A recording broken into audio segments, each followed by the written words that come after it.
What is the best color in Magic? Green. That really isn't up for debate. But what is the second best color in Magic? Well, there we have a lot of varying opinions. Some say black, many say white, nobody says red, and even still more say blue.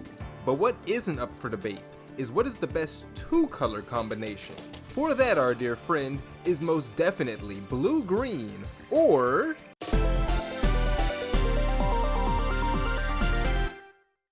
so what is value in Magic? It's sort of like in a video game when you buy an item in a town before going out into the wild and beating an enemy that drops just as much money as you spent. For all intents and purposes, you got a free item, and you beat a monster, which you were probably supposed to do anyway.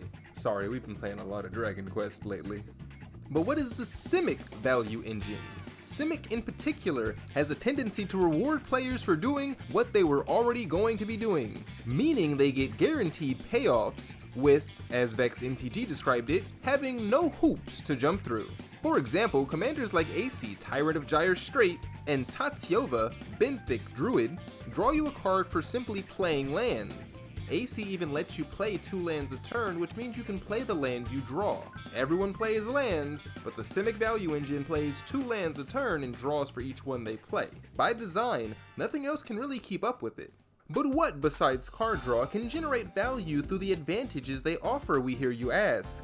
Well, commanders like Volo, Guide to Monsters, and Adrix and Nev, the Twin Casters, grant you free copies of things, while Keenan Bonder Prodigy grants free mana for Mana Dorks and Mana Rocks. Every player gets creatures and Mana Rocks, but the Simic value engine generates tokens of their creatures, and their artifacts all tap for more than any other players can, even when they're the same card.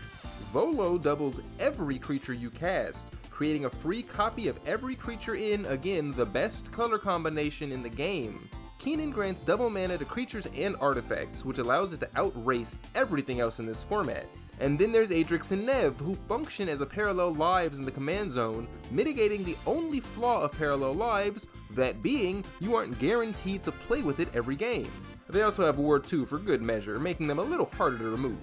Most of these decks benefit from a similar pool of creatures, artifacts, and enchantments.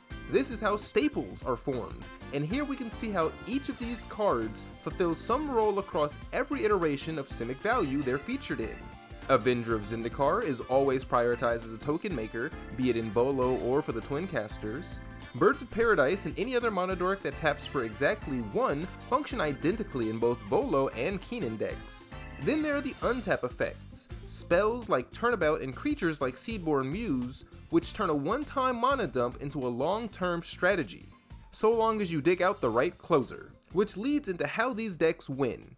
The typical line these days is Resolve Commander something something Thassa's Oracle. Creatures like Ivy, Gleeful Spell Thief, Nadu, Winged Wisdom, and Thrasios, Triton Hero, each use their open-ended ability to convert the value you've generated throughout the game into damage or into a combo win by simply being in play alongside your value engine. Ivy copies spells cast by any player so long as they target only 1 creature, functioning as the finisher to the value engine they helm, doubling deadly auras and stealing whatever positive effects they happen to want. Nadu and the partner legend Thrasios also serve as closers. Thrasios turns infinite mana into value, where Nadu turns every targeted interaction into value. They both aim to put every land from your deck into play and every non-land into your hand, a position that it's very difficult to lose from. Made even harder with 0 cost counter spells, removal for every permanent on the battlefield, and multiple you win the game cards just waiting to be resolved. This is the root of the Simic value engine, and that is simply the reason why the commander doesn't really matter. These colors are, if uninterrupted, the strongest thing in this format. It just comes down to a question of which flavor of free do you want your value. Anyone interested in nothing but winning, we hope you've learned something, and remember to like and subscribe. Now for the rest of us, we know there's no better fact than that the commander doesn't matter. We have gone through a few Simic commanders that are the easiest to win with, but now we want to go over a few more that are not only fun, but make the interaction of the colors feel both engaging and reciprocal.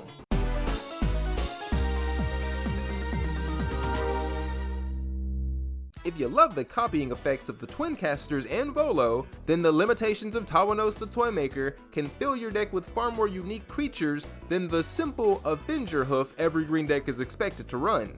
How often do you see Fable of Owl and Wolf as a card with the highest synergy? Actually, it's highest with Radagast, Wizard of the Wilds, another phenomenal token commander.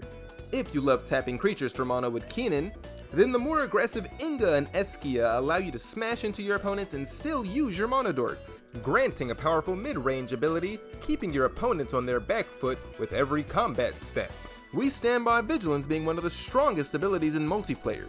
If you love having a low drop mana sink in the command zone and aren't interested in playing partners, then the powerful and direct Arwen Umdumniel will convert your Simic Value Engine's extensive mana generation into direct and lethal commander damage. We've been Rude Kaiser, and this was our take on the ever-popular Simic Value Engine. If we missed anything, let us know in the comments, and real talk, thank you so much for watching. Even if only one person sees this, then we know we did a good job. And honestly, what more could we hope for?